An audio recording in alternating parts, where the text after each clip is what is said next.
Muy buenos días. Buenos días. Muy buenos días. Estamos aquí con Francisco Álvarez. Mucho gusto, Francisco. Mucho gusto también estar con ustedes. Muchas gracias por invitarme aquí a hablar, a platicar un rato con ustedes y con el público. Muchas gracias por su atención. Aquí estaremos respondiendo a sus preguntas. Gracias, Francisco. Gracias, Pancho. Estamos aquí también con Guadalupe Cárdenas. Bienvenida, Guadalupe. Gracias, Arturo. Igual. Y yo, pues Arturo Arreola. Vamos a iniciar esta serie de charlas. Tenemos el gusto de iniciar esta serie de pláticas con representantes de la sociedad civil, personas que han puesto su trabajo, su esfuerzo, ¿no?, para construir a las organizaciones de la sociedad civil en Chiapas. Y es un gran gusto iniciar estas pláticas pues contigo, Francisco, que todos, ¿no?, siempre con mucho cariño te decimos Pancho, ¿no? Así es, me gusta más.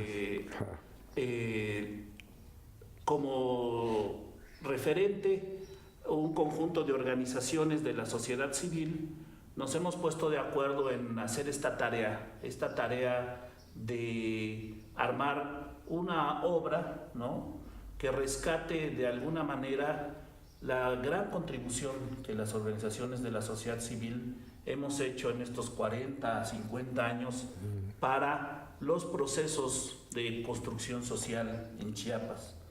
Por eso es que hemos decidido, ¿no?, llamarle a este proceso, a esta obra, ¿no?, que vamos a crear de manera colectiva, de construyendo la sociedad civil en Chiapas, una lectura desde las organizaciones no gubernamentales. La idea es, Francisco, Guadalupe, que podamos recrear un poco desde la palabra, ¿no?, desde la experiencia y desde el pensamiento, pero por supuesto también desde nuestro corazón, cómo ha sido este trayecto, ¿no? Cómo ha sido este camino y cuáles han sido los avatares, cuáles han sido los grandes retos que ha tenido la construcción de la sociedad civil en nuestro estado.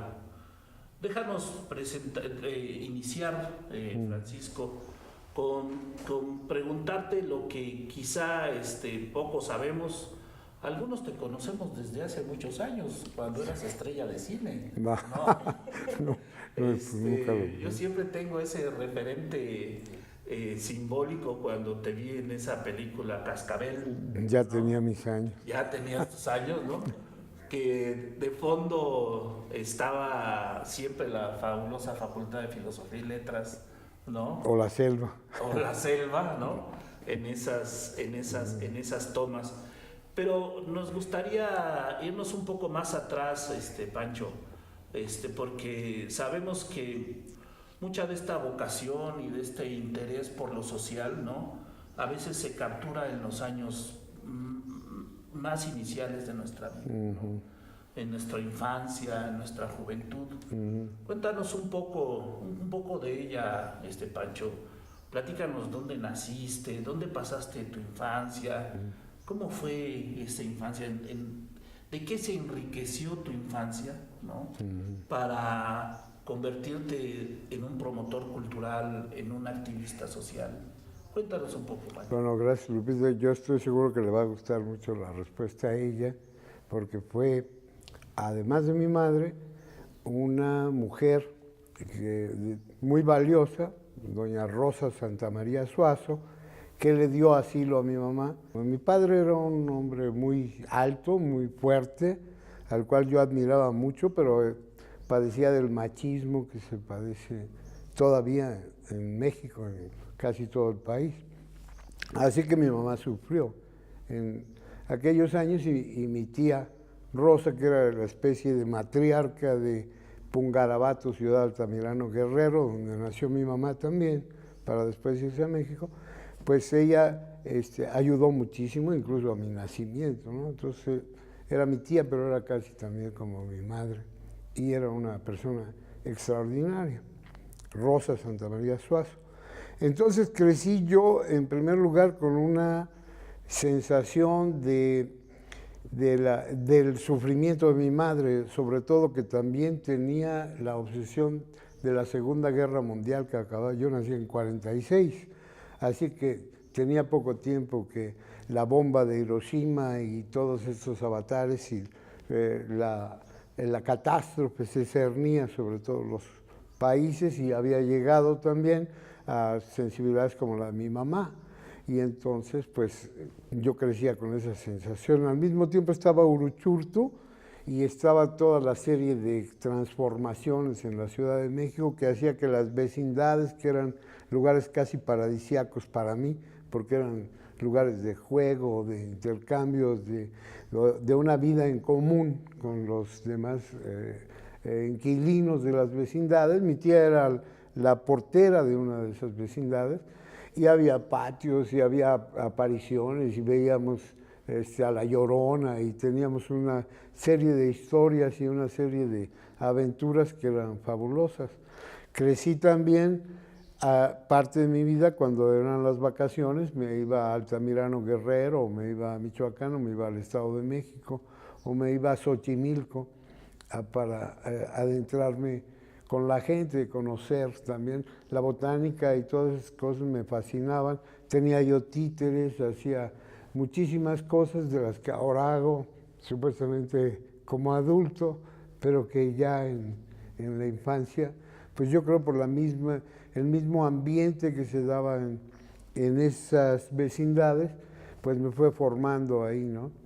Ahí, pues más adelante conocí a Sergio Magaña y pues siempre tuvimos una especie de inquietud en ese sentido. Mi hermana pues gustaba también de los recitales poéticos, mi madre cantaba con grupos españoles, era muy cosmopolita también mi vida, ¿no? En ese sentido. Y pues entre provincia, entre la ciudad y entre la élite que suponía la familia de mi padre, porque aunque mi padre era mecánico y luego trabajó con la Chiclet Adam, más que todo por autodidactismo, hablaba varios idiomas también, pero era mecánico y entonces estaba un poco separado de su familia muy elitista, que se veía que los Vieira, Álvarez, y pues entonces inmediatamente me daba yo cuenta de las discriminaciones, el hecho de que mi mamá, siendo provinciana, morena, guapa, pero de todas maneras no era blanca, por así decirlo, pues entonces había una discriminación en ese sentido y una desfase entre una sociedad y la otra. Crecía yo pues, en una dicotomía y me daba cuenta que todo México era igual realmente, ¿no? Había un racismo que se mantenía en la escuela y fui a la secundaria 1, fui a la prepa 1 también, entonces me daba cuenta de toda esa serie de situaciones. Y luego, pues la destrucción de la Ciudad de México, la región más transparente, los edificios, las bolas de acero que destruían todo lo anterior, los edificios coloniales, para dar paso a una ciudad de edificios, rascacielos y cemento y cemento y cemento, ¿no? Eso es la impresión que tuve de la Ciudad de México y luego poco a poco pues se daba la cuestión del 68, por ejemplo, que ya era yo hotelero cuando estaba en él. Y ahí viene, por ejemplo, pues una formación profesional que más que todo tenía que ver con la práctica, porque nosotros creamos a partir de la práctica de ser hotelero, de ser librero, porque también fui librero en la librería Letrán desde muy chamaco, desde los 11 años más o menos, a los 12. Mi padre murió cuando yo tenía 11, entonces me hice librero y también en la librería Iztaccíhuatl, en el mero centro. Claro. Y luego después ya en la librería Letrán, que ya fui gerente, ahí empecé a aprender idiomas por mi propia iniciativa. O sea que perdí el contacto real porque después entré al colegio militar, ¿no? A los 16 años. Y entonces ahí pues fue otra formación. Ahí me di cuenta también de la crueldad y de la manera del militarismo, ¿no?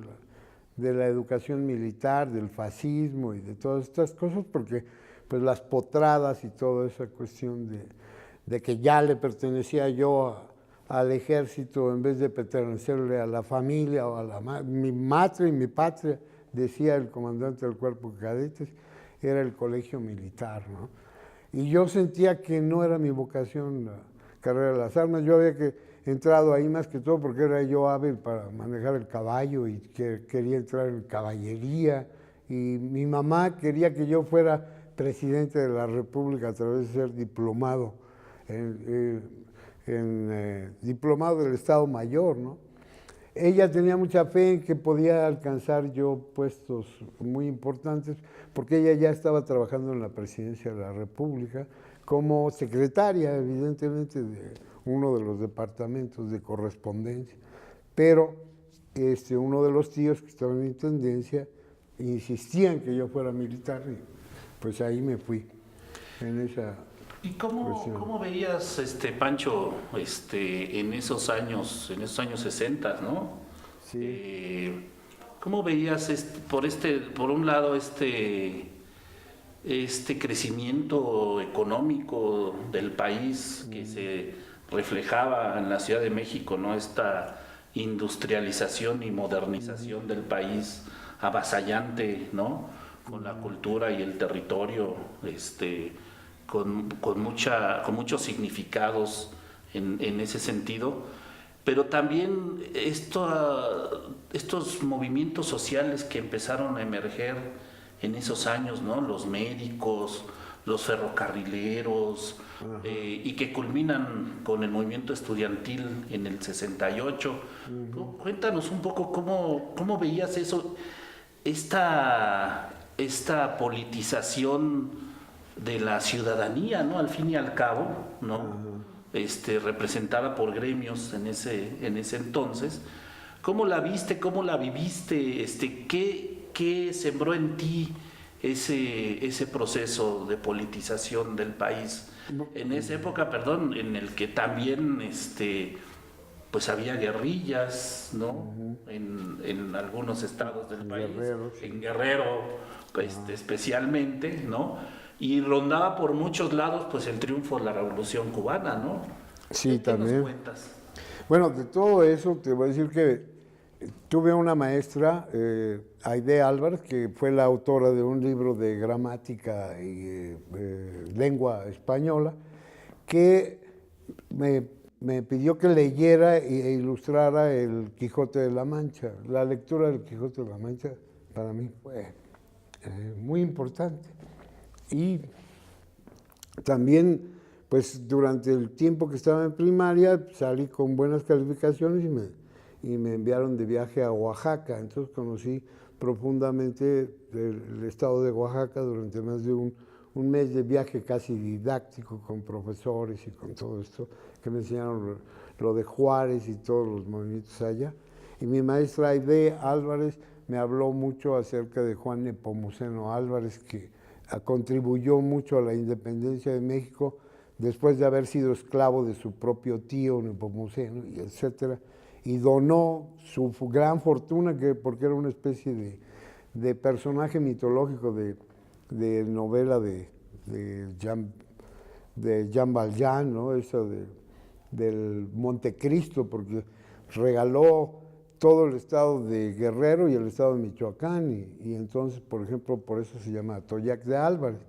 Entonces yo admiraba mucho a ese personaje, y admiraba mucho a personajes como Fray Bartolomé de las Casas desde allá, y luego pues vino mi hermano Ángel ya estaba en el grupo Cleta, y también conocía a Sergio Magaña. Entonces mi hermano Ángel me enseñó las cuestiones rudimentarias de teatro. En los tiempos libres del Hotel María Isabel me iba a estudiar allá con él y a conocer, pero no de una manera académica, sino de una manera autodidacta, ¿no? Poesía, teatro, todas esas disciplinas artísticas. Ya te dije que me gustaba mucho pintar, hacía títeres, hacía muchas otras cosas. Desde que éramos chicos, por vocación de mi hermana, también porque viviendo en el centro conocíamos a gente como Sabludowski, por ejemplo, o como otros que que estaban cerca de Televisa y que por lo tanto también influían un poco en nuestros aficionados, por ejemplo, para cantar, para hacer música, para hacer coreografías y muchas cosas como esa, junto con mi hermana, que era muy creativa. Y entonces así, de esa manera, me fui formando en la cuestión política, sobre todo por mi hermano Ángel, que era un activista igual que Javier Molina. Ya cuando vino toda esta cuestión de Castro, ahí mismo el Hotel María Isabel, junto a la embajada, me servía también de escuela porque había gentes que habían escrito, por ejemplo, sobre el Che Guevara, y que yo me daba cuenta que su enfoque era completamente norteamericano y que estaba en completa contraposición con las ideas que se estaban dando en Sullivan y en el ambiente teatral. Y naturalmente, pues yo me daba cuenta que era la invasión norteamericana que luego hizo que el Hotel Balsa, que también para mí fue una escuela de organización, porque un hotel de 524 habitaciones, como era entonces, pues es una pequeña ciudad, de la cual yo tenía que ser responsable también de organizarlo todo completamente, a veces en contra del director y de todo eso, porque no se podía organizar de una manera capitalista, también tenía que verse la complementariedad de todos los departamentos para que funcionara pues logísticamente bien. Y entonces, como yo estaba encargado de esas cuestiones, pues me estaba peleando con la dirección constantemente, ¿no? Y así fue como fui escalando puestos en el hotel y estando también en contacto con los movimientos sociales, porque la Avenida Reforma estaba ahí enfrente, y entonces también la calle era una gran fuente de información para mí, Chapultepec, los movimientos artísticos y sociales que se daban ahí, pues estaba yo en contacto con todo eso. Dormía poco ya desde entonces y era una cuestión de estar siempre alerta, con antenas puestas para todo lo que estaba ocurriendo. Por una parte era fascinante, por otra parte era para mí tristísimo, porque yo había tenido una infancia de mucha libertad, al mismo tiempo, por ejemplo, en Guerrero, que me preguntas, cuando iba de vacaciones, a veces al cruzar el puente de Altamirano a Tacuba, te encontrabas un costal sangrante, que era de un cadáver que habían destazado en cachitos, y que, pues evidentemente, allá las trifulcas eran diarias, ¿no? Y había toda una serie de asaltos para mi tío Cuco Santamaría, que era un luchador social, contra mi tío Salvador Santamaría, que era uno de aquellos medio cacicones de la región. O sea que andaba yo siempre en la misma familia, había polos extremos de situación social, que me sirvieron mucho para conocer la vida profunda de todos ellos, y ahí me nació también la vocación de escribir todas esas experiencias. No cabe duda que esta geografía cultural que nos narras de ese epicentro de la Ciudad de México, ¿no? Desde, digamos, Reforma, Popotla, Chapultepec, ¿no? Toda esta San Juan de Letrán, ¿no? Toda esta región que pues realmente narra tan fantásticamente Fuentes en la región más transparente, ¿no? Pues nos lleva tal vez a nosotros también a recordar muchas de esas ¿no? cosas. Muchas de esas impresionantes cosas que se veían en esos tiempos y cómo no, estas impresionantes marchas, ¿no? Sí. Que empezaron a darse por Paseo de la Reforma, ¿no? Sí, la marcha del silencio era impresionante, o la marcha en contra de Díaz Ordaz, donde se le pintaba como chango, con respeto a los changos, por favor, porque era tremendo, ¿no? O sea, supuestamente no había nacido el odio en su corazón, pero en realidad fue por el hecho de quedar bien en esta cuestión de la Olimpiada que pues masacró a muchísima gente. Y pues, me tocó ser testigo, pero fue el año en que nació mi hijo y ya empecé a gestar la idea. Porque imagínate, nací en la calle de Chiapas, así que yo me consideraba en cierto modo chiapaneco. En la colonia Roma. Y en la colonia Roma de la Ciudad de México, que México quiere decir el ombligo de la luna, así que soy chiapaneco selenita y ahora chiapaneco realmente por elección. Pancho, ¿cómo fue que llegaste a Chiapas? Digo, supongo que de tu vida en todos estos lugares que nos cuentas podrías contarnos muchísimo, Muchísimo, sí. pero sí nos gustaría que nos contaras un poco cómo es que llegas a Chiapas y un poco ya más enfocado a tu actividad profesional, como este relato que lo vayas orientando hacia allá. Y te pediría si pudieras también platicarnos qué diferencia, cómo veías ese Chiapas de cuando llegaste y qué cambios ubicas ahora, ¿no? Bien, Como por ahí bueno. que platiquemos ahora. Bueno, vine más que todo por mi hermana Cristina, que le ayudé desde el Hotel María Isabel a conseguir su carrera de piloto aviadora.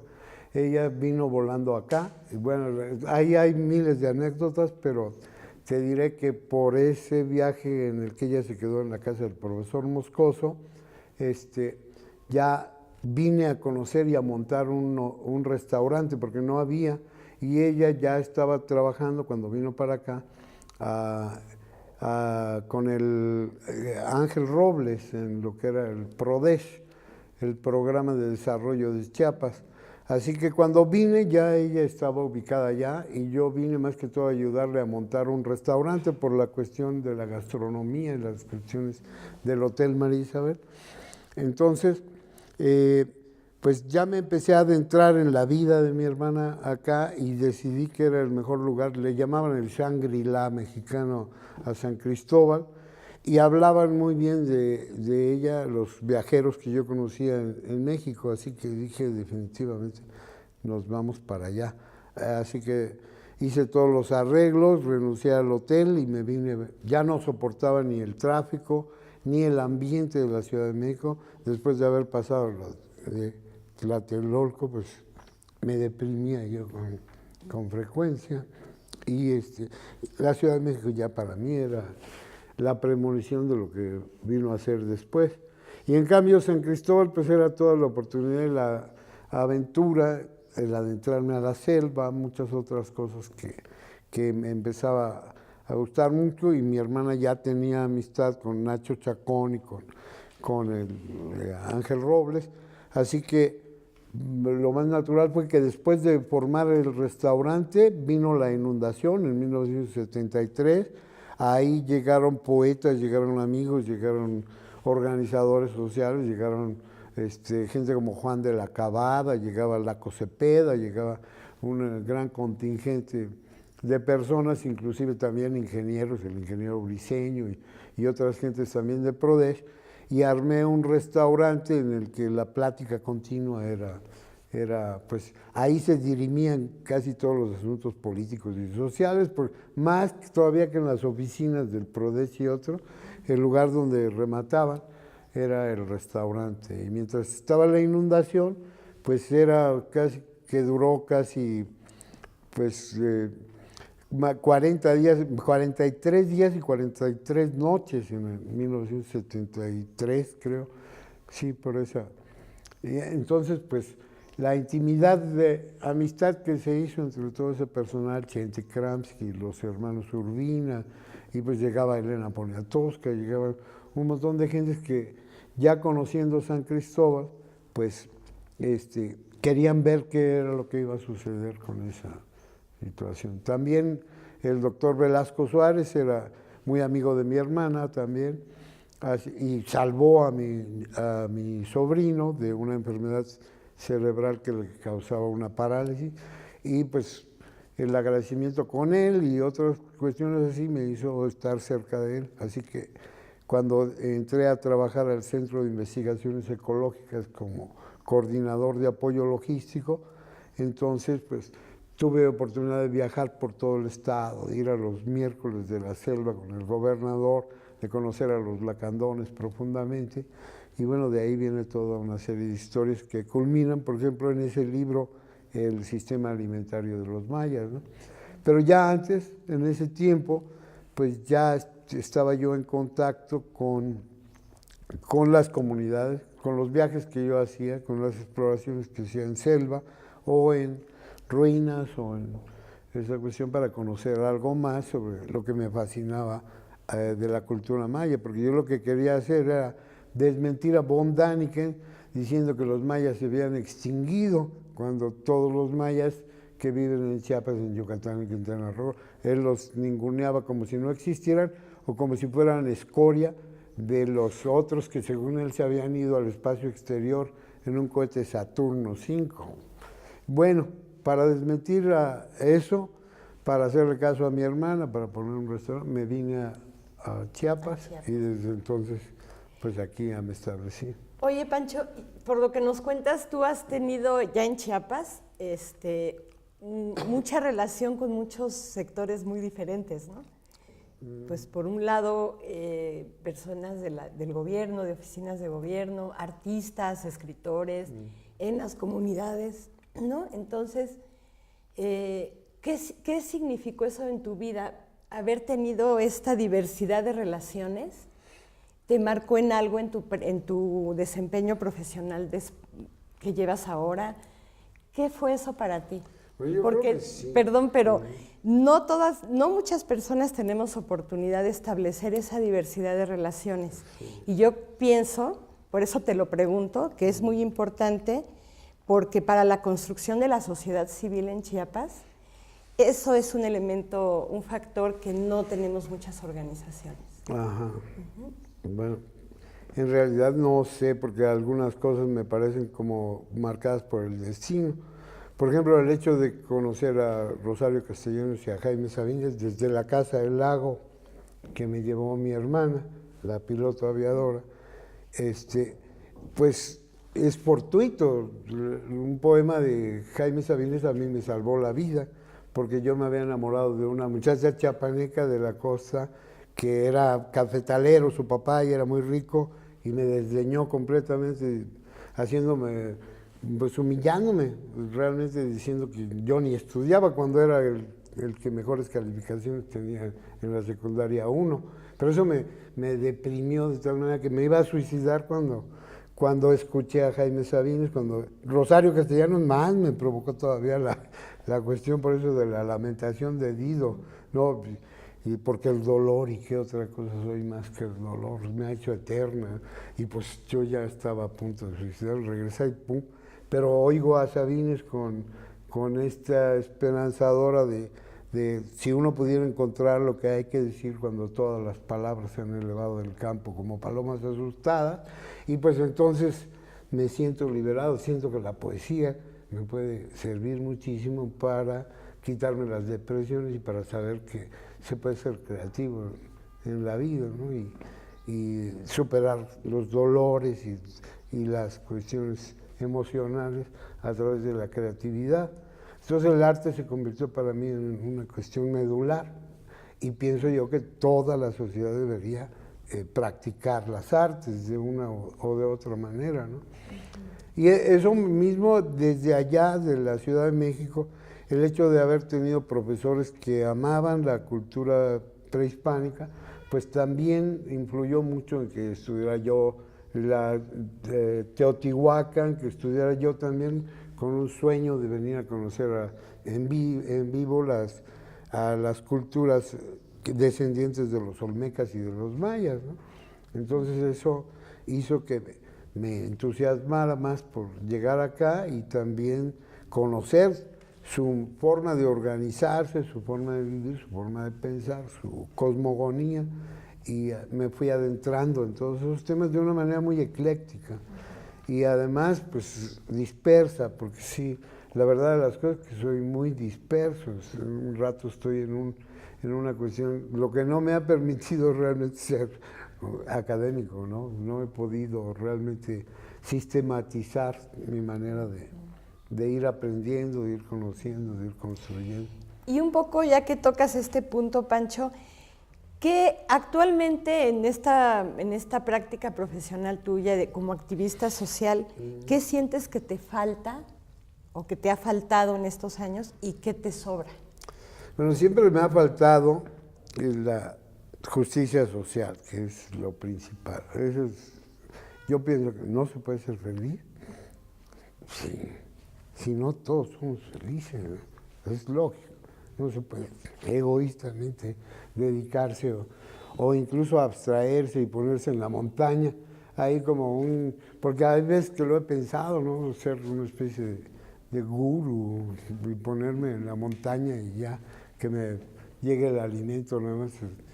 Pero no, ni siquiera eso me podría satisfacer porque pues yo siento que la sociedad tiene la vocación no solamente de ser feliz, sino también de hacer feliz al sistema, al planeta mismo, a la naturaleza.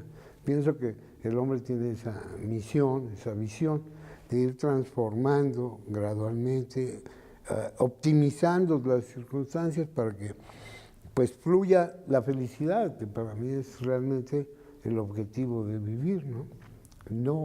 No precisamente el bienestar económico, etcétera, ¿no?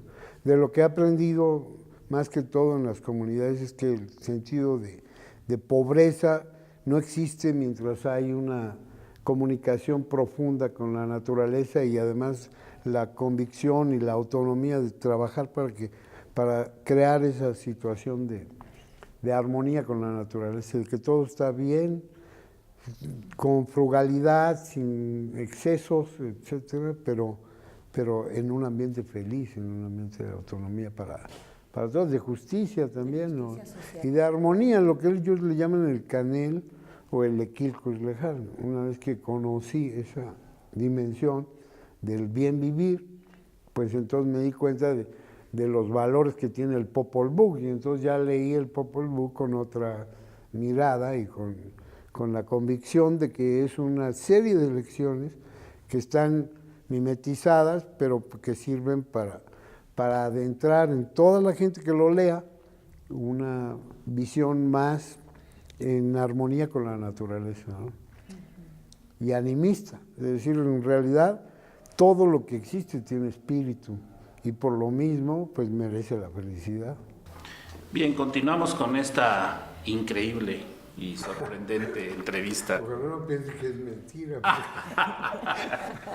Con Francisco Álvarez y con Guadalupe Cárdenas estamos en esta serie de entrevistas, ¿no?, orientadas a la construcción de esta obra colectiva que refleja el trabajo de las organizaciones sociales en Chiapas. Y digamos, quisiéramos entrar a este tema, ¿no? Pancho, después de todo este huracán, ¿no?, de experiencias, de contactos, de referentes, ¿no?, que nos has compartido, esta como suerte del destino que tú dices, ¿no?, pero que a la vez es producto de una serie de actitudes y decisiones tuyas, ¿no? Porque, digamos, pienso yo, ¿no?, que el minero siempre sigue la veta, ¿no? Sí. No la veta al minero. Y tú como productor cultural, ¿no?, porque yo entiendo mucho lo que dices en términos de esta como aspiración que se tiene de ser y formarse como un gran académico, como un académico, pero los productores culturales, desde mi perspectiva, ¿no?, cumplen una función importantísima que después los académicos sistematizan y rescatan, como ¿no?, en el caso del rock. Claro, ¿no? La producción cultural siempre va más adelante de la producción académica, ese es mi punto de vista, ¿no? Bueno, no solo mi punto de vista, ¿no? Desde Gramsci se ha planteado esa noción, ¿no?, ese punto de vista.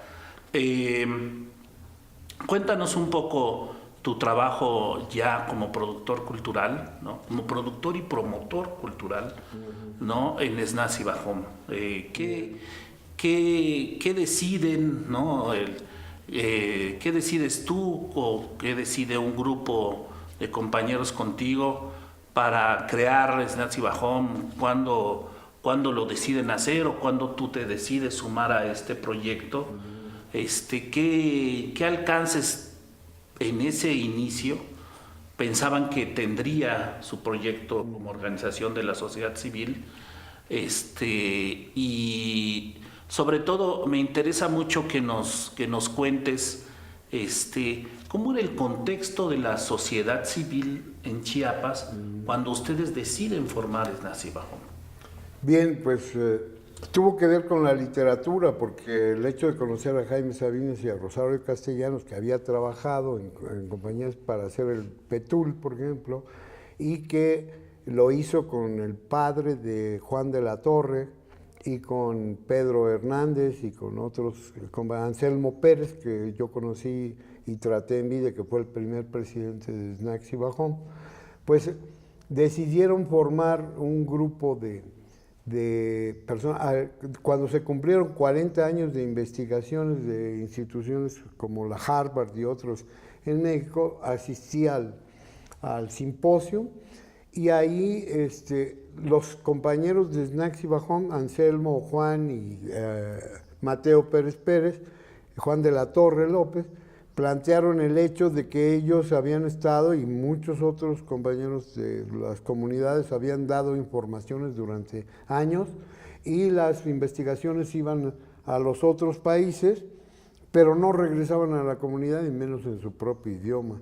Entonces ellos estaban haciendo una petición para que las informaciones que ellos tenían, y ya que habían aprendido a leer y escribir en su propio idioma, a través de Roberto Laughlin, por ejemplo, donde le contaban los cuentos, tradiciones, leyendas, la etnobotánica, habían hecho ya 30 años de investigación en el conocimiento y clasificación de las plantas y de todo el acervo de leyendas y cuentos y tradiciones y todo lo demás, y no estaba publicado en su propio idioma.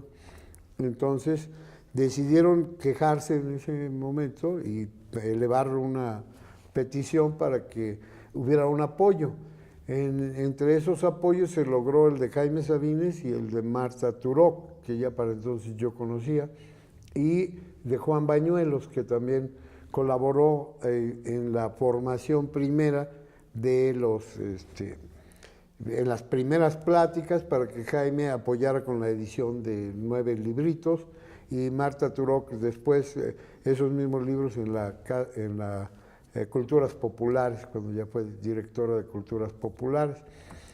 Y entonces se consolidó lo que era una oficinita que tuvo sus altas y sus bajas, de compañeros escritores, al principio 4 o 5, que eran de Sinacantán, de Tenejapa y de Chamula.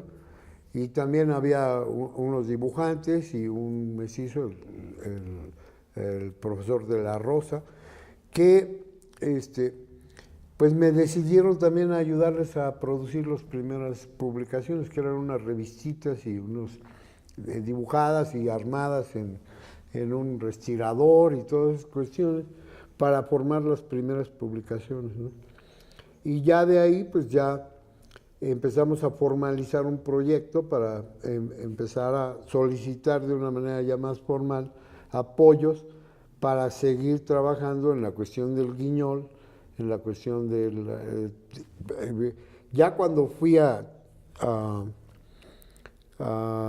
Veracruz por el Tajín, más o menos, con Domingo Adame, ya nos dimos cuenta que el guiñol tenía sus limitaciones y que sería mejor que formáramos una obra de teatro ya más formal, por así decirlo, ya con personajes en vivo, y fue cuando empezamos a trabajar ya como organización no gubernamental, por así decirlo, y entonces pues nos aliamos con MEXFAM para hacer obras acerca de la limitación de la natalidad y todas esas cuestiones, otras obras sobre salud, pero nos dábamos cuenta que lo primero que hacía falta era entronizarnos más en la cultura propia y aprender a leer y escribir también, así que empezamos a formar la Escuela de Lectoescritura con ayuda del lexicógrafo Robert Laughlin, que nos ayudó a formar el primer manual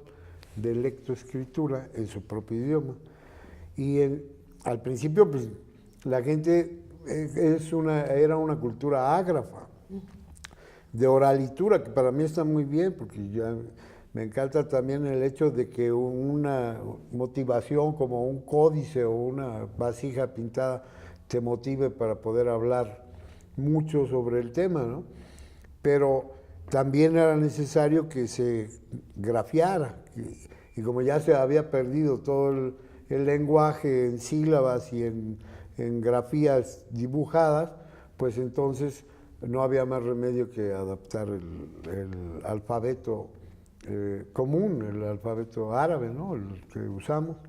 Entonces, pues empezamos a crear un método que luego, pues naturalmente ha sido superado, ¿no? Pero seguimos trabajando con la Escuela de Lectoescritura, que fue uno de los proyectos más importantes, porque toda la gente quería aprender a leer y escribir realmente para estar más o menos a la altura de los que veían a su alrededor, ¿no? Para no sentirse humillados, para sentirse listos, como ellos decían.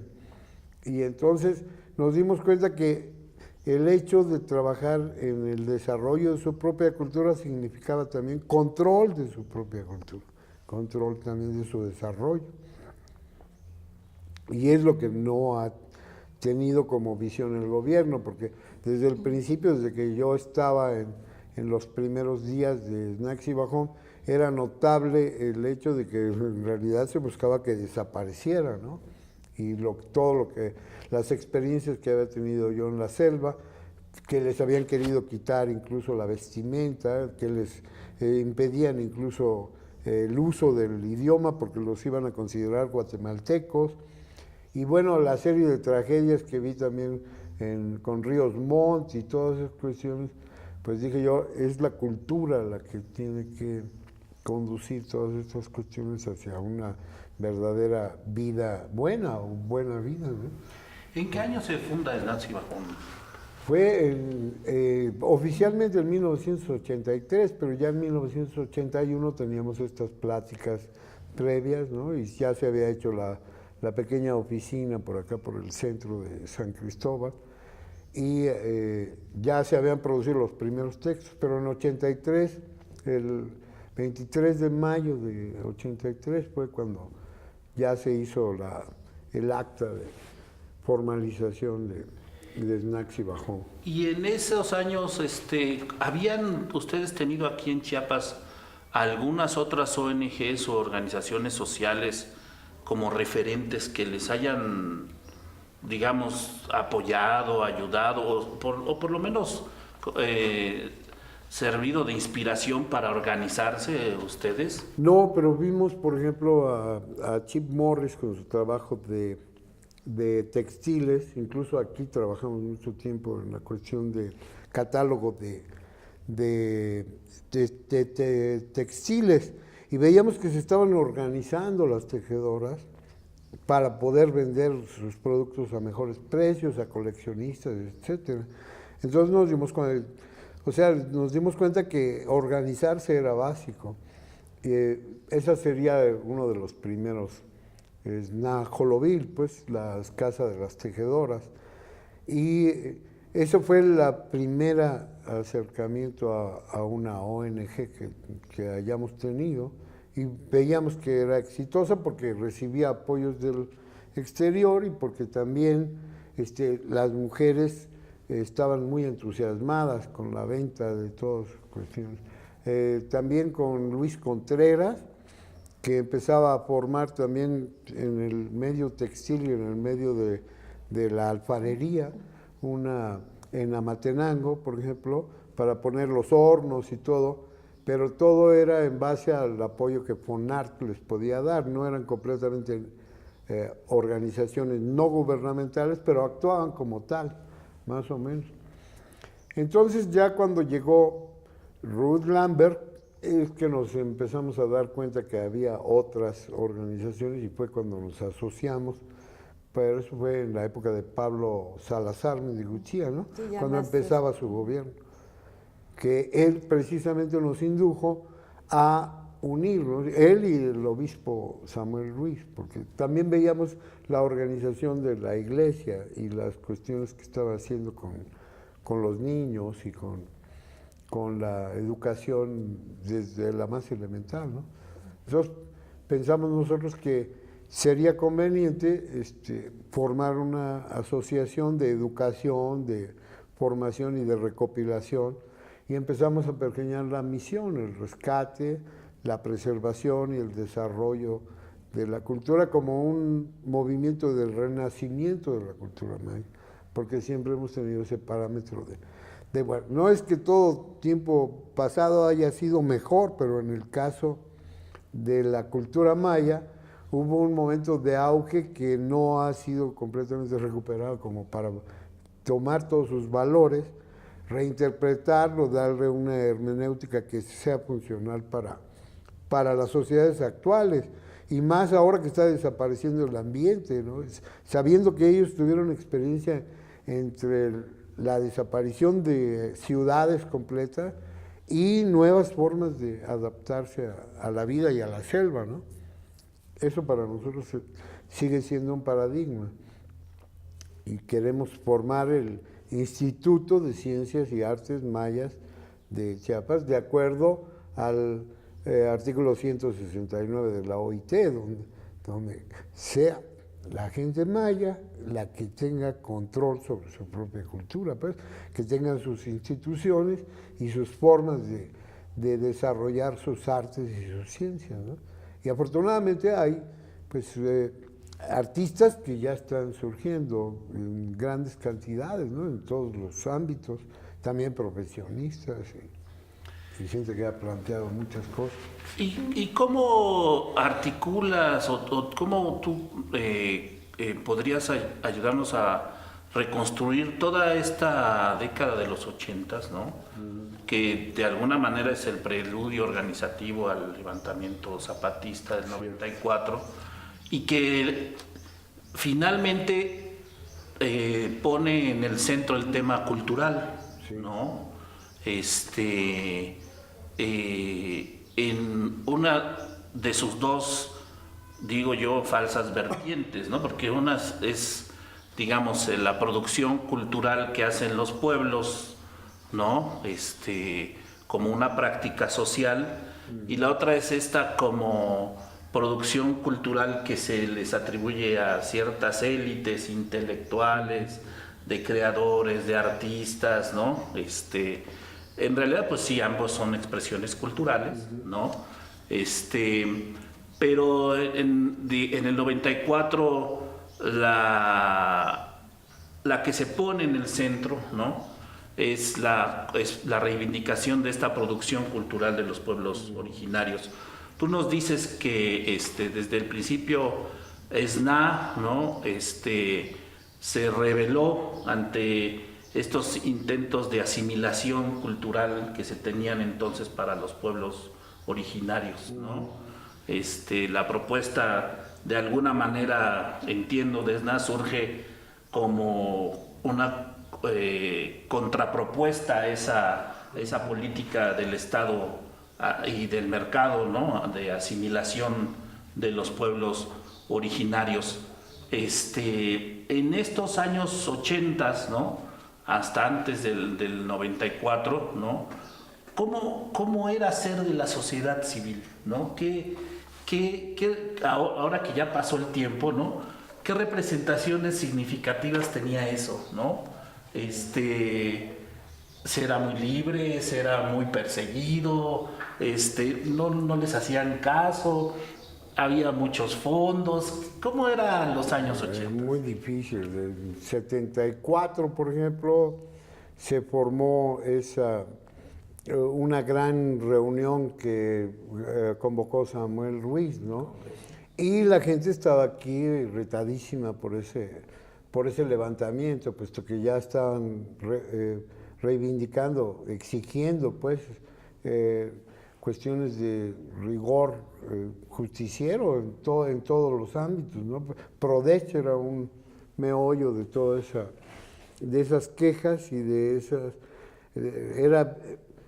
Era pues obvia la injerencia de los terratenientes que no querían que sucediera ninguna cuestión que alterara el caciquismo, que no querían que dejara de existir pues el latifundio y todas estas manifestaciones, las fincas cafetaleras, las fincas ganaderas y toda esta cuestión, pues era conmocionante.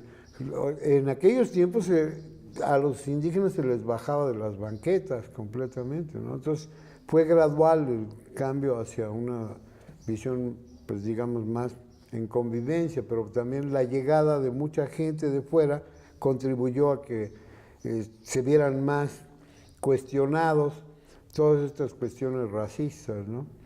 Y entonces pues empezó a haber una especie de mayor conocimiento también, porque además que existieran aquí antropólogos de Nueva York como Francesco Pelizzi y todo lo demás, que casi les daba la cuestión así de nobleza, pues les impelía también a tener una actitud más intelectual, ¿no? Y entonces empezaron también a reflexionar acerca de esas cuestiones, pero en 1992, por ejemplo, cuando fue la gran entrada de 15,000 protestantes en esa cuestión, pues pensaba, por ejemplo, el Lesier Talavera, que entonces era presidente municipal, que era el obispo Samuel Ruiz los había uniformado, que él había comprado los uniformes para que, o sea, los trajes tradicionales, los veía no los conocían, no conocían sus entornos, no conocían realmente la vida del Chiapas, ¿no? Lo único que conocían era la manera de explotarlo y de explotar a las sociedades indígenas. Entonces, pues la percepción era de la sociedad que no toleraba mucho a los que veníamos del extranjero, por así decirlo, del DF, ¿no? Nos veían también como invasores del paternalismo que ellos ejercían en esta región, que antes era más o menos secreta, que querían mantener como en secreto, ¿no? Y pues de alguna manera o de otra nosotros lo visibilizábamos, por ejemplo, con las publicaciones como esa de Chiapas, El fin del silencio, del fotógrafo Turok, ¿no? O con las fotografías de José Ángel Rodríguez, y entonces pues eso le daba una difusión mundial, de tal manera que muchísima gente antes del movimiento zapatista ya estaba enterada de que había una injusticia social muy fuerte aquí. Y bueno, en Snacks y Bajón pues éramos conscientes de toda esa situación, y lo que queríamos hacer también era llevar a través de obras de teatro esa conciencia que también nos llevó a Miami, a Texas, donde también había para los migrantes un trato espantoso y además un salario bajísimo, ¿no? De tal manera que cuando llegamos a Immokalee, Florida, por ejemplo, ganaban como $2 por hora, y nosotros por una obra de teatro logramos que se elevara a $3.33, porque hicimos una obra en representación de la explotación a los trabajadores del tomate, ¿no? Y entonces ellos hicieron su propia obra de teatro allá y en una semana más o menos armaron la obra para juntar a toda la gente que estaba dispersa, y nos dimos cuenta que también el teatro era un elemento catártico muy importante para que la gente se diera cuenta de que podían transformar la realidad si se unían de esa manera, ¿no? Allá salió publicado en los periódicos ahí a $5.85, era muy diferente, $2, $2.50, $3 que les pagaban, a $5.85 la hora, ¿no?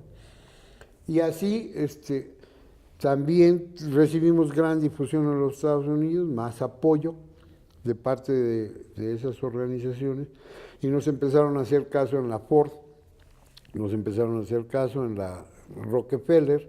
También Carlos Montemayor publicó nuestras primeras tres volúmenes de obras de teatro. Ya para entonces llevábamos unas 12 obras de teatro, entre los cuales estaba Vámonos al Paraíso, que hablaba acerca de los tormentos que se tenían que vivir en las fincas cafetaleras y de todas las injusticias, y de una manera muy jocosa, pero muy, muy catártica, ¿no? Y que pues logró mucha demanda entre los pueblos indígenas aquí, ¿no? De tal manera que se identificaban completamente con esa obra y con otras que hicimos como Vámonos al Paraíso, Vámonos al Paraíso era esa, y la otra, Trabajadores en el Otro Mundo, que hablaba de los viajes a los Estados Unidos y todo lo que tenían que sufrir y etcétera, en esto de la migración, ¿no? Así que pues las obras llegaron a ser casi una necesidad en los pueblos a los que las llevamos, y pues han servido de tal manera que pues ya se han vuelto una necesidad.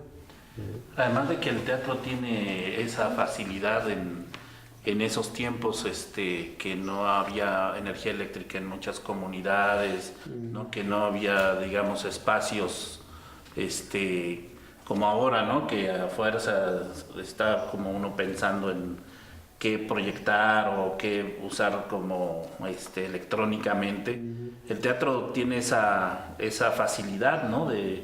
de habilitarse casi mágicamente en cualquier lugar, ¿no? Ámbito, sí, exactamente. También hacíamos al mismo tiempo compendios y también hacíamos exhibiciones de diaporamas con las fiestas tradicionales, que también atraían mucha gente, porque pues sigue siendo nuclear esa cuestión del el teatro realmente visto como el carnaval, ¿no? Porque en realidad es un teatrote que hacen ellos mismos con actores que son casi esotéricos, porque mucha gente no sabe el simbolismo, pero para los consejeros rituales, que son los consejeros del carnaval, pues tiene una importancia cultural como si fuera el libro del Popol Vuh en la vida real, ¿no? Ya llevado a la práctica directamente. Y tiene mucha importancia en las cuestiones cíclicas de la lluvia y todo eso, ¿no? ¿Y cómo enlazan estas tres que entiendo como actividades más importantes de Naciba, como digamos, la producción artística, cultural, ¿no? El teatro, ¿no? La literatura, el tema de la formación en la lectoescritura, que me parece también un tema vital, ¿no? Clave, una línea importantísima, y la producción editorial, ¿no? ¿Cómo desde el principio los veían articulados? ¿Se fueron articulando? ¿Qué pasó ahí? Se fueron articulando, evidentemente, porque al principio los usaban para ir al baño. Y además pensaban que eran evangélicos o cualquier otra cosa, no les importaba para nada en las comunidades, pero sí les interesaban los muñequitos. Y también para las mujeres que actuaban fue muy importante, porque empezaron a tener confianza en ellas mismas, en expresarse al principio detrás de un muñequito, pero después ya en la vida real, así.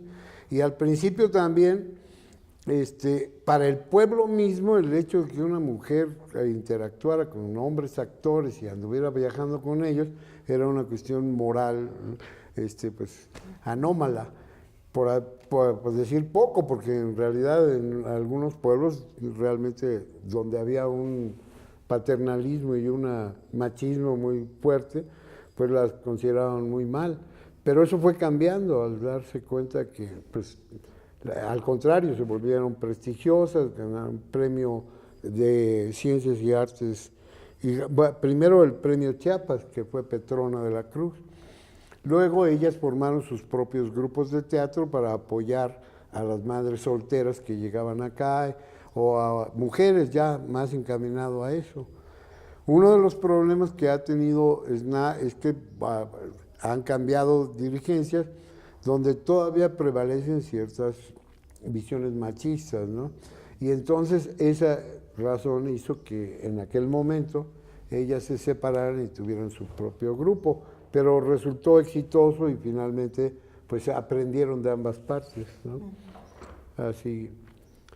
Y bueno, ha habido muchísimas interacciones que por ejemplo, la intervención de Diego Méndez Guzmán, que a través de su novela El Cascanantic también tuvo gran relevancia para que empezaran en Tenejapa a filosofar y a conocer ya más ampliamente las raíces de su propia cultura, sus simbolismos, su historia, ¿no? Había la tendencia de desdeñar la historia y sus métodos de organización, su propia organización y su visión de lo que podría ser en el futuro.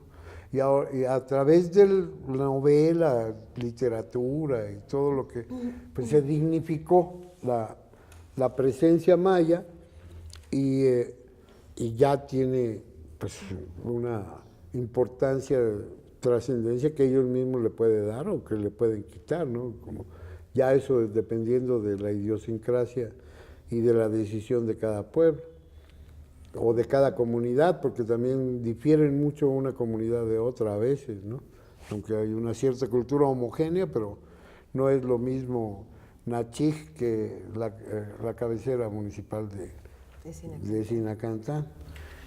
Y además para cerrar esta parte, Pancho, ¿y cómo viste el cambio del 94 para acá, ¿no? En cuanto tanto al tema de la producción cultural, al tema de la reivindicación de la cultura de los pueblos originarios? Es obvio que ha habido un cambio radical, ¿no? Gigantesco, sí, o sea, la verdad es fundamental, porque de no haber habido ese movimiento, pues todo permanecería tal vez en una mayor opresión, como quería hacer Ríos Montt allá en Guatemala, ¿no? Aquellas matanzas no las puedo olvidar, porque a mí me tocó pues, sacar gente de allá y vivir esa espantosa fascismo, ¿no? Aquí hubiera sido igual si no hubiera sido por el movimiento zapatista, pues, que no ha cumplido todas las expectativas porque no se han firmado los acuerdos de San Andrés ahí y los otros acuerdos que debería haber constantemente para poder superar esta situación. Por eso estamos como estamos, porque no cumplen, pues, o sea, de parte del gobierno ha habido un incumplimiento total y una falta de planeación, una falta de acuerdos, una falta de visión de lo que podría hacerse si logramos armonizar las diferentes sectores de nuestro país, ¿no? Que están muy marcadamente, muy diferenciados. Pero tú dirías que hoy son más relevantes las culturas o se reconocen más las culturas de los pueblos originarios que antes. Evidentemente, sí, eso, el movimiento zapatista les dio mucha presencia, les dio un factor a ellos mismos también, que es la dignidad, ¿no?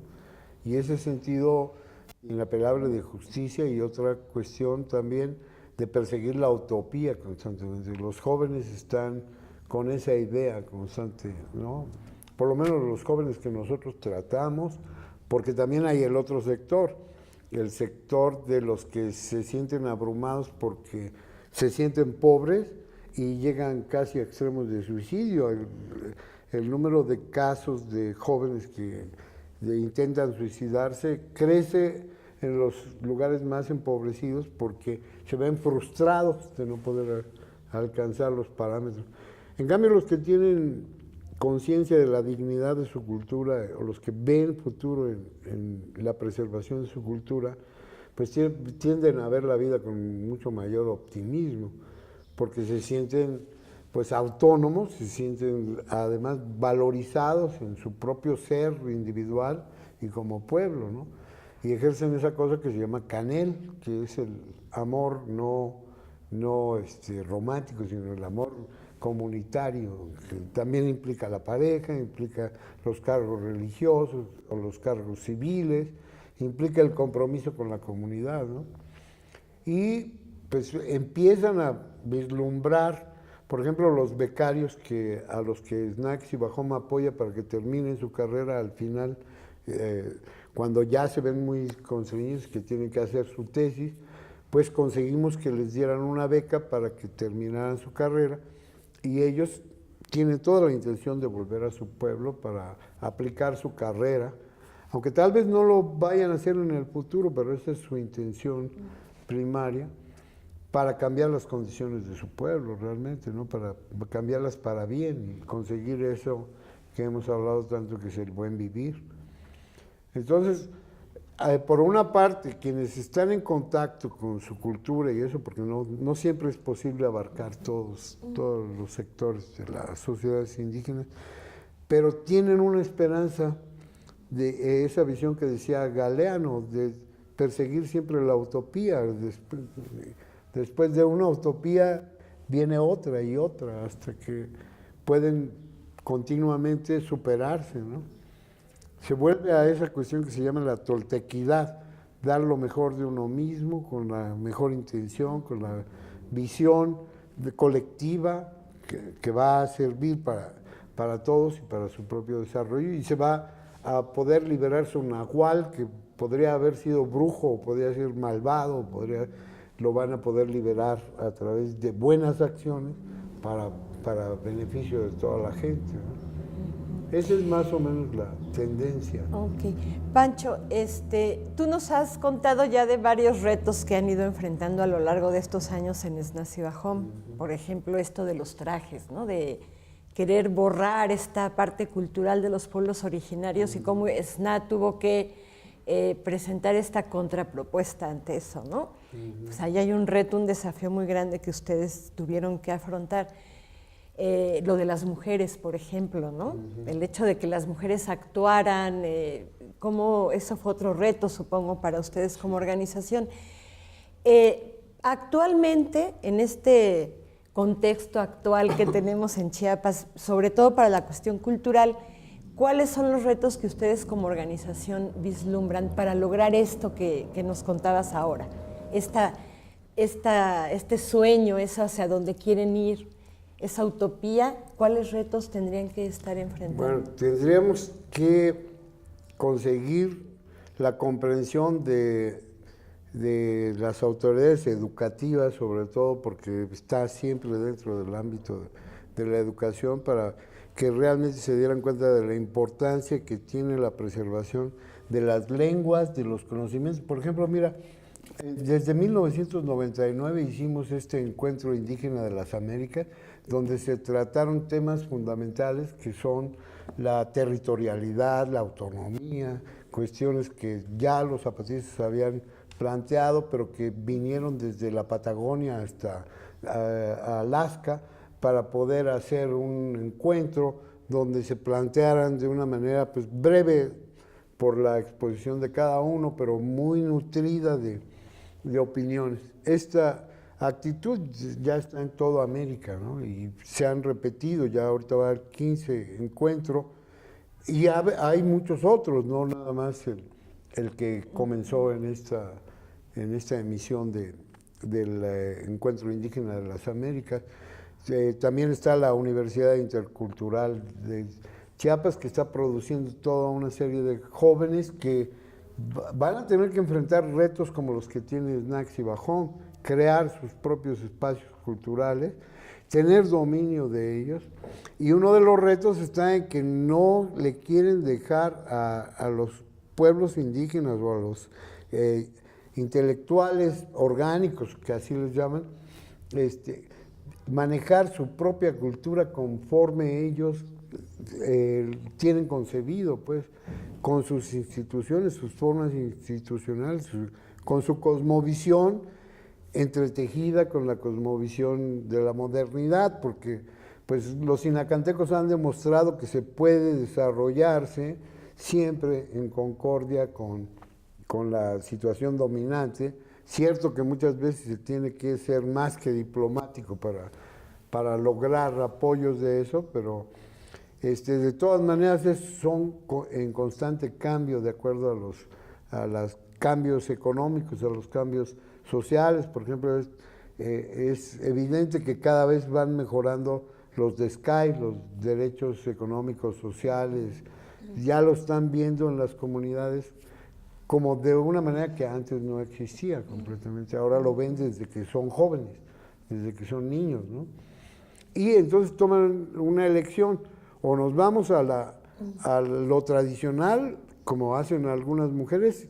Ayer mismo estaba platicando con una hija de de Juan de la Torre, que se va a dedicar a tejer nada más, y otras que ya son licenciadas, y una casi doctora, ¿no?, en sociología.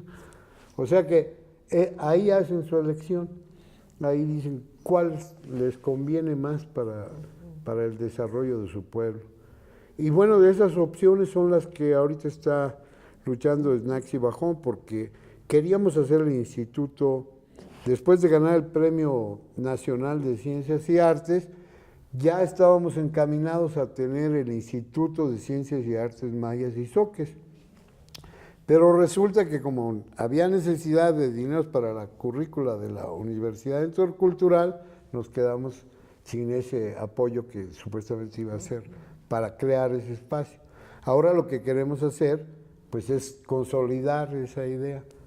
Y hace falta también el concurso de los jóvenes, que ya vienen con esas inquietudes. Los que están prestadores de servicios sociales, pues ya van a venir con esa idea, porque si no, ¿dónde van a ejercer sus carreras? Así que necesitan ya, ahora es una necesidad urgente, que se creen espacios donde ellos tengan control de su propia cultura y vayan construyendo en base a una sistematización que existe y que hay que ir a investigar y hacer renacer, ¿no? Porque se trata de un movimiento renacentista, evidentemente. Sí, qué interesante, porque ya algunas organizaciones también nos planteamos esto de la necesidad de voltear hacia los jóvenes, ¿no? Pues es necesario, ¿verdad? Y entiendo que este es el principal desafío, reto que están vislumbrando en Snaxi Bajón. Y yo nada más quiero preguntarte, Pancho, en relación a esto es, ¿ustedes son parte de un movimiento cultural en Chiapas? ¿Cómo está ese movimiento cultural en Chiapas? Ya no solo Snaxi, sino el movimiento cultural. Yo creo que el movimiento se da de una manera difusa y casi como si fuera algo imperceptible, no precisamente dirigido, pero que sí está en el aire como un elemento sinérgico, porque en cuanto se den las condiciones va a florecer de nuevo, ¿no? Como ha florecido, por ejemplo, en la pintura o en la literatura. Ahorita la producción, cuando nosotros empezamos casi no había literatura, o era literatura creada también por estudiosos mestizos que hacían literatura de la tradición oral. Pero ahora hay una profusión, hay premio nacional y premio internacional de literatura en lenguas indígenas. Hay poetas, en Huichupán, Alberto Gómez, que es un poeta de primera, ¿no? Y se descubre que había ya poesía en la palabra de Chanquín de Najá, y bueno, se empiezan a hacer estudios de profundización en personajes del pasado y personajes que están en ciernes, ¿no? O sea que hay muchísimas oportunidades y muchísimo trabajo que hacer en cuanto a la consolidación de una verdadera sociedad que tome en cuenta los valores indígenas para desarrollarse armónicamente con las ciudades. Se debería enseñar las lenguas, que son una puerta a conocimientos extraordinarios, en las ciudades mestizas.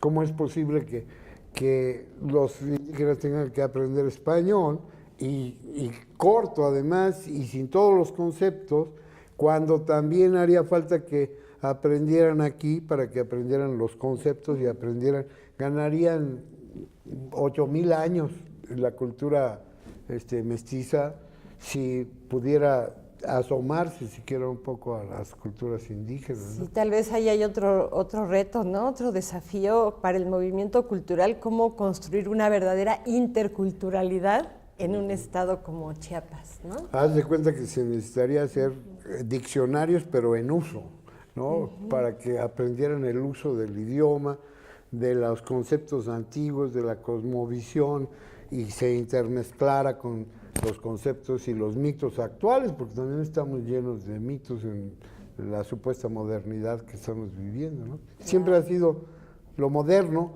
pero no siempre lo moderno ha tomado raíces fuertes, ¿no? Entonces, Lo moderno sin raíces como que no. Ni es moderno ni es nada, porque no tiene base. Sí. Muy bien, continuamos ya para el cierre de esta entrevista, esta agradable entrevista que hemos tenido, que estamos teniendo con Pancho Álvarez sobre el tema de la cultura, la producción cultural y el papel de la organización en donde trabaja y desarrolla su actividad, Pancho, en Snats y Bajón. Quiero aprovechar para agradecer el espacio que el Centro Cultural de los Altos de Chiapas nos proporciona aquí en el convento, en el ex convento de Santo Domingo, para hacer estas grabaciones, y también que el gran artista Akio Hanafuji nos haya proporcionado parte de su obra plástica para poder enmarcar con su belleza esta entrevista. Vamos cerrando, Pancho, este recorrido fantástico que nos has hecho hacer con tu palabra en esta entrevista. Y ahora queremos invitarte a ir al futuro, ¿no? Y que nos cuentes un poco, ya nos has dicho bastante, algunos de estos sueños que tienes, que tiene Pancho, ¿no?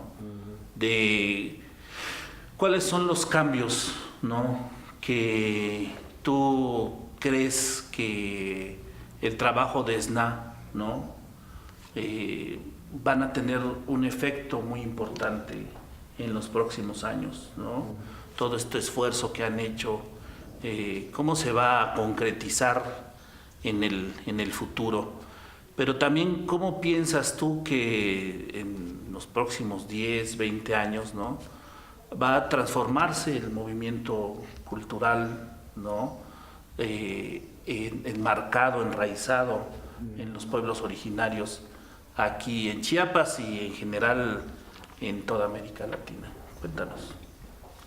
Bueno, es un poco complejo hablar de esto porque pues al futurizar ya casi hacemos lo que nuestras obras de teatro Catún 13 Ajau y las profecías mayas del 2012, pero sí hay mucho, tanto en los documentos que siempre son premonitorios como el Popol Vuh y la literatura de los libros de los Bacabes y los Chilam Balam, que son profetas jaguares, pues, hay siempre la esperanza de que el hombre se dé cuenta, la humanidad se dé cuenta de que una profecía, en primer lugar, no es siempre fatalista. Se prevé un mal para que se corrija el camino. El cuscús, cuando canta, no es que el indio muera, sino porque ha llevado una mala conducta, que es reprobable desde el punto de vista de los aliados. Tanto los seres luminosos, una de las cosas maravillosas de la cultura maya, como se ve, por ejemplo, en esta pintura, es que lo material y lo inmaterial están entretejidos, que en realidad se piensa que toda la vida y todo lo que somos, como en la física cuántica, somos uno solo. Estamos todos unidos por diferentes vibraciones de la misma energía que se convierte en materia, etcétera, pero somos exactamente lo mismo, nada más a diferentes frecuencias. Entonces, pues evidentemente la vocación humana sería la de armonizar toda esa, digamos, vibraciones a diferentes intensidades para poder lograr como una cosecha de maíz bien lograda. Entonces, incluso se llega a la esperanza de tener un maíz rojo, un maíz negro, un maíz blanco, puros. Casi no es posible porque el maíz también, como tiene alma, es promiscuo y se enamoran negritos con rojitos y con blancos y con güeros y con todo, ¿no? O sea, se hace la misma intermezcla que hacemos entre nosotros. Pero ese animismo nos da la oportunidad de respetar, por ejemplo, la vida misma, la tierra misma, considerarla como un ser sagrado, como se considera una madre. Y entonces, pues respetarla y por lo tanto lograr una buena vida, lograr que nuestra madre tierra tenga una especie de regiduría donde se pueda convivir con la naturaleza y con los demás seres luminosos para que se complemente de una manera armónica. Y de esa manera, pues lograr lo que el libro de Suyo establece, que los gobernantes realmente dejen de ser soberbios, que dejen de ser envidiosos, mentirosos, rateros, criminales, ignorantes por voluntad, y que logren entonces integrarse a la cultura popular y darse cuenta de que es indispensable que ellos sean los primeros en ser empáticos, en ponerse en los zapatos de los demás, para que, es más, deberían ser austeros, es más, no se les debería pagar, debería ser considerada como en los pueblos una cuestión que para poder lograr el prestigio y el amor de la gente, servir lo mejor posible. Son las bases de la toltequidad, son utopías evidentemente, pero yo pienso que hacia allá vamos, si es que queremos seguir viviendo, si no nos pasa lo que del cuscús, si no te corriges tu conducta, pues es evidente que hasta de susto te vas a morir, ¿no? Eso es más o menos. Pancho, pues, me dejas así con muchas cosas que pensar con esto que dices, porque lo estamos viendo ahora, ¿no? Esto que planteas de cómo es necesario mirar hacia atrás, ¿no? Mirar nuestra historia, mirar hacia nuestros ancestros y cómo ya se está haciendo, ¿no? Pero claro, ahorita es una cuestión muy elitista, ¿no? Porque platicábamos un poco en cuestión de alimentación, todo esto del orgánico y que las hierbitas y las verduritas y tal, es lo que ahora la gente paga no sé cuánto por irse a un restaurante de estos lujosos para ir a comer eso que se come y se comía, ¿no? En estos sistemas alimentarios que seguramente hablas aquí. Exacto. Entonces, pero sí, creo que la tendencia, en algunas cuestiones, sí tendría que ir hacia allá donde tú dices, ¿no? Y bueno, pues no sé si tú quisieras agregar algo más aparte de lo que te hemos preguntado, que consideres que es muy importante para ilustrar y que tú nos plantees aspectos de la sociedad civil en Chiapas, que consideres que es necesario. Bueno, yo creo que tomando en base el actual movimiento magisterial, por ejemplo, pienso yo que la sociedad en su conjunto debe aprovechar esta coyuntura también para reflexionar profundamente en el sentido verdadero de la educación y de la comunicación, porque ¿qué son los lenguajes? ¿Qué son las diversas culturas? Sino medios de comunicación, y esos medios de comunicación son los que nos educan. Entonces, pues tratemos de que los medios de comunicación se conviertan también en una escuela continua, en la cual los valores se vayan infundiendo de acuerdo a las necesidades mismas del pueblo, no de los comerciantes que se han apropiado de los medios masivos de difusión. Ojalá pudiera pensarse una sociedad en la que tenemos estos maravillosos instrumentos materiales de la televisión, de los medios impresos, los medios masivos de comunicación, deberíamos tenerlos como el parangón completo de formación continua, porque nadie sabe a qué horas un niño lo va a aprender, el televisor o el radio o su aparato o lo que sea, y en ese momento debe ser algo trascendente lo que perciba, incluso como entretenimiento, como diversión, pero con un sentido. O sea, tenemos que deconstruir completamente todo lo que nos han enseñado acerca de lo que es la educación y de lo que es la comunicación, para volver a formar una educación que sea completa, integral, donde intervengan los profesores, pero también los padres y también la sociedad en su conjunto a través de estos medios de comunicación. Eso es básicamente lo que me gustaría. No solamente a mí, a muchísima gente. Mucha gente nos con la que gustaría hemos algo conversado, así. ¿No? Pues, Pancho, agradecerte mucho la entrevista, Gracias. ¿no?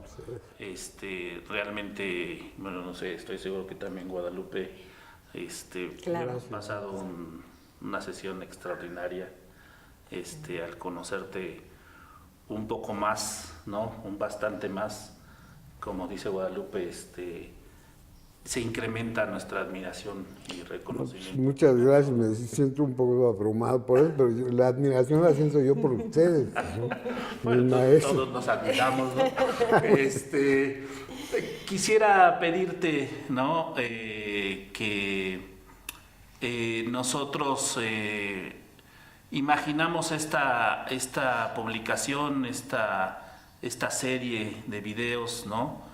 A partir de una idea que recogimos, ¿no? de un geógrafo, de David Harvey, que habla de que todos aquellos espacios, movimientos, iniciativas que se oponen de alguna manera a los sistemas mundo hegemónicos, ¿no? Porque tampoco los sistemas mundo hegemónicos pueden controlar todo ni estar en todo, ¿no? Todas estas acciones como las que hace Snasi Bahom, ¿no? En contra de la cultura globalizante, hegemónica, neoliberal, ¿no? De poner por delante a los que no son visibles, los pueblos originarios, a su palabra, ¿no? A su creación cultural. Todos estos son espacios de esperanza, ¿no?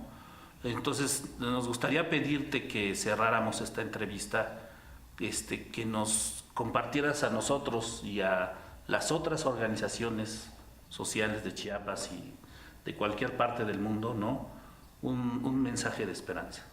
Bueno, ya ves que la imaginación siempre te lleva a referencias como la de Galeano.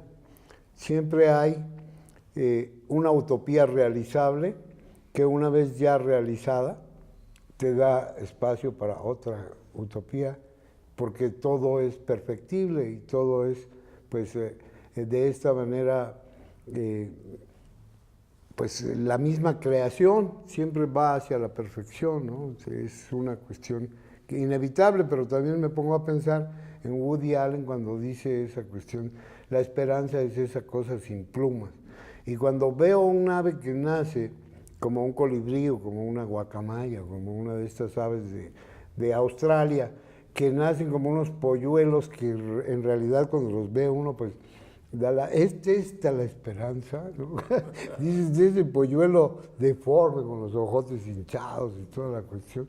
Entonces piensas tú, pero es que la vamos a pintar y va a tener un plumaje maravilloso y lo vamos a hacer que vuele, porque como el reptil que fue el ave, el pterodáctilo, pudo volar, porque tuvo esperanza, evidentemente, se lanzó al vacío y logró volar y luego logró tener esa variedad infinita de colores que llegan a ser como las de colibrí, ¿no? Y me pongo a pensar en la sacralidad también que se le daba en tiempos prehispánicos a los plumajes y que los hombres también se ataviaban con los plumajes de algo que era inconcebiblemente feo, extraño, inerme, completamente nada, o como las orugas, la metamorfosis de una mariposa. La esperanza para mí es eso, y siempre habrá una manera de perfeccionar este mundo porque tenemos esa voluntad y porque podemos construir entre todos esa voluntad, como las escamas en las alas de una mariposa, que son de todas maneras imaginarias, pero que están ahí y se pueden ver tan bellas como la mariposa morfo o la caligo, o se puede ver un colibrí deslumbrantemente bello, ¿no? Así para mí, pues la esperanza es algo que tenemos que construir, que tenemos que imaginar y que tenemos que superar para encontrar otra nueva que podamos trabajar y hacer como un artista trabaja y hace, ¿no? Siempre trabajando. Muchas gracias, Francisco. Bueno, pues con esto cerramos esta muy agradable entrevista, ¿no? que tuvimos con Pancho Álvarez de Snasi Bahom. Muchas gracias, Pancho. Muchas gracias a ustedes, A ti Guadalupe, también, Muchas Guadalupe. gracias, sí. Noé, los compañeros, muchas gracias. Muchas gracias a los compañeros de Promedios por la producción y a Paola del área de difusión de IDESMAC por organizar todo este evento. Cerramos entonces con esto la entrevista, con este mensaje que nos da Francisco de la esperanza representada como un quetzal que vuela, ¿no?, en medio de un bosque de niebla. Mientras siga volando, va a haber esperanza. Así es. Muchas gracias y aquí cerramos hoy 9 de junio del 2016. Gracias. Gracias al público.